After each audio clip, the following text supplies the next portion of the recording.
Being 97 has been an interesting experience. I'll say that. It's very difficult for people who have not reached a state of old age, whatever that is, very difficult for them to understand the psychology of it, what is going on in the person. It's a loss of ability that you have had all your life. And there's a tendency to act as if you still had it and then fail or be embarrassed. Or you have to accept it finally that you can't do that anymore.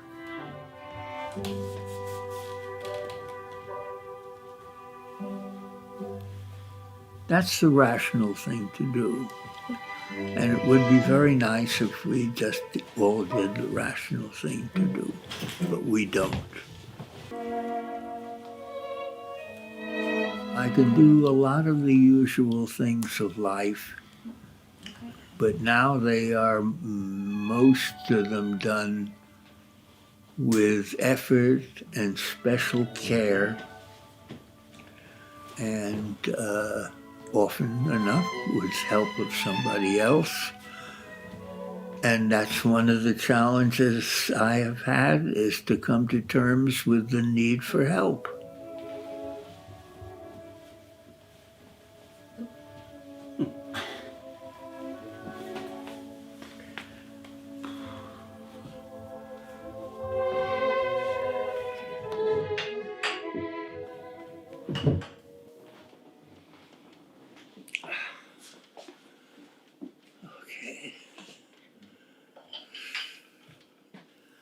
I was born in Brooklyn in 1921.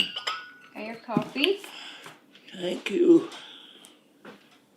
I am 97, which is a big surprise to me. At this age, naturally, I think about death.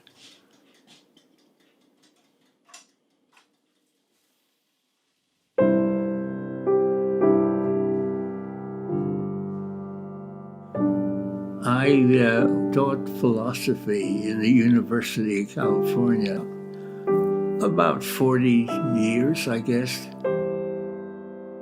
As a young philosopher, I started out going deeply into psychoanalysis. I have published books on self-deception and Chinese philosophy, and I also was working in the theory of ethics and the law, problems of responsibility, in particular in connection with alcoholism and drug addiction.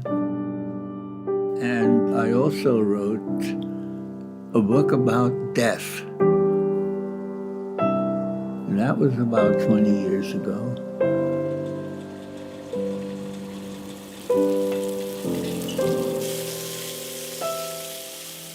Breakfast! Thank you. You're welcome. Looks beautiful. In the book about death, what I said was, in a nutshell, is there's no reason to be afraid or concerned or anything about death, because when you die, there's nothing. You're not going to suffer, you're not going to be unhappy, you're not going to, well, you are not going to be. I mean, at a certain point, there's nothing. So it's not rational to be afraid of death. I now think that is not a good statement. Because I think it's important to figure out why it is then that people are afraid of death. Why am I concerned about it? My argument was there's no good reason for it. My sense of realism tells me, well, no good reason or not, it is something that haunts me, the idea of dying soon.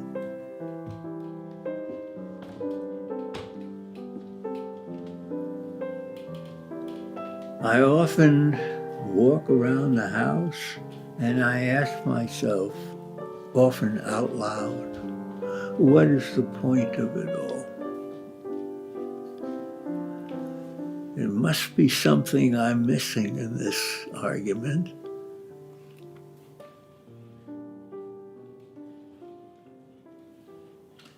I wish I knew.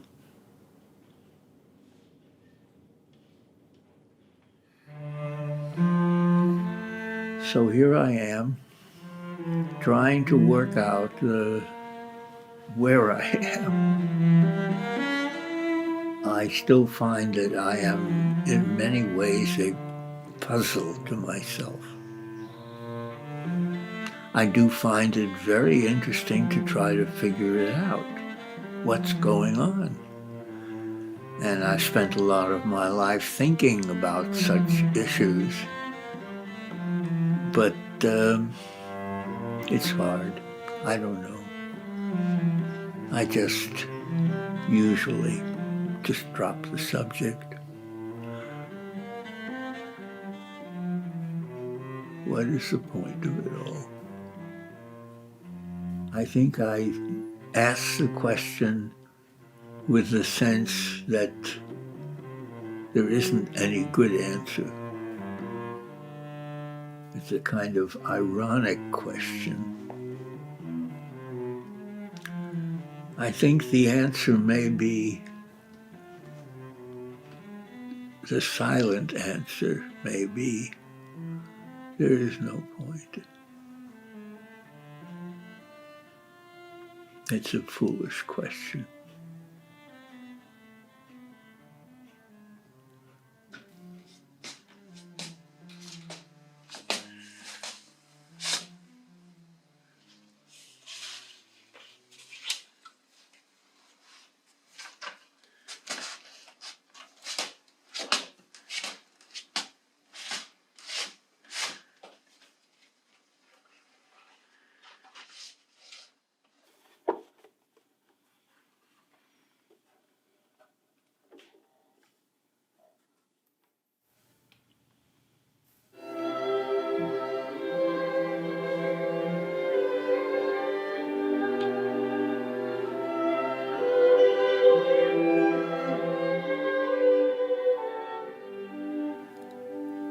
If I had to say something, I would say that loneliness and absence is the absolute part of my life. And that has to do with my wife. We were very close. We were married for probably around 70 years. And that is another dimension of this whole situation that I am preoccupied with at times. Because she's gone, and she has been for several years, and I feel that a part of me is gone.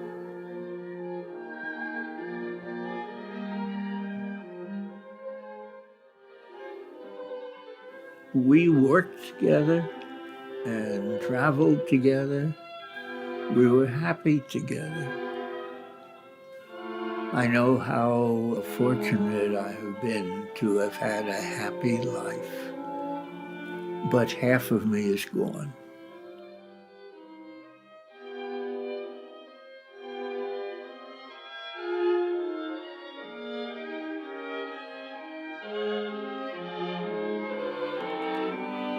Her absence has been to me for a number of years now, has been a presence, an absence which was present to me.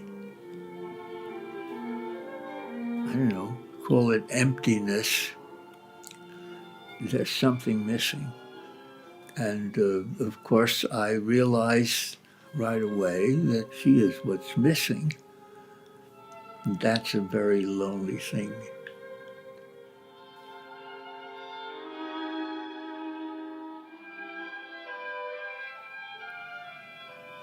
I was with her even when she was dying.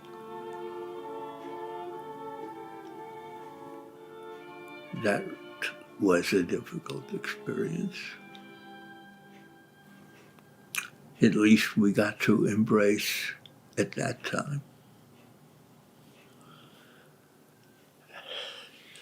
That's something I used to listen to with Leslie right here.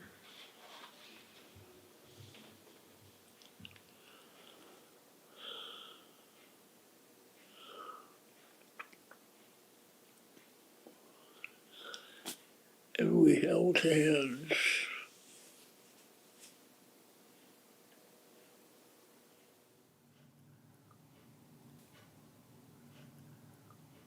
Death.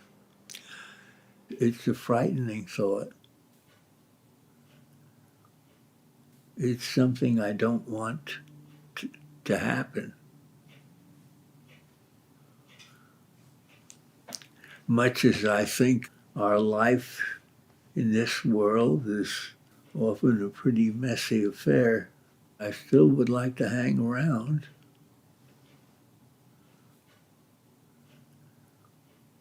I don't know the basic reason why I should want to, or the basic reason why I should be afraid of it. What does it mean that I'm going to leave?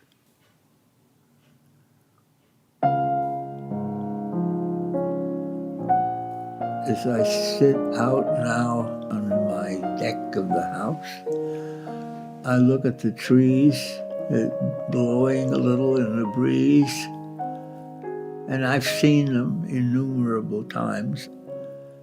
But somehow seeing the trees this time is a transcendent experience. I see how marvelous it is. And I think to myself, I've had these here all along, but have I really appreciated them? And the fact is that I have not, until now. And in a way, it makes the fact of death even more difficult to accept. It just brings tears to my eyes.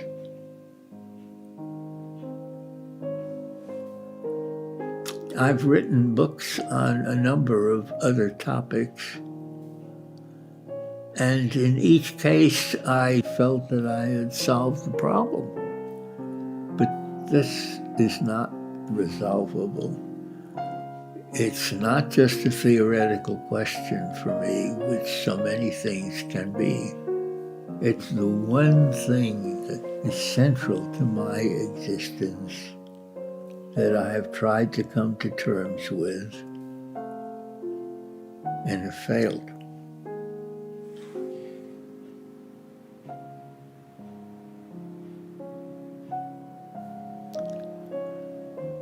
So I just go on existing. That's the truth of it, is existing.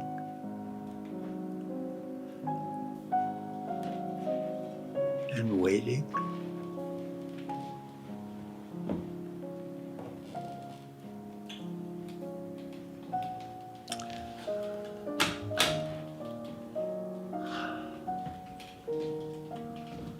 Waiting until I have to say goodbye.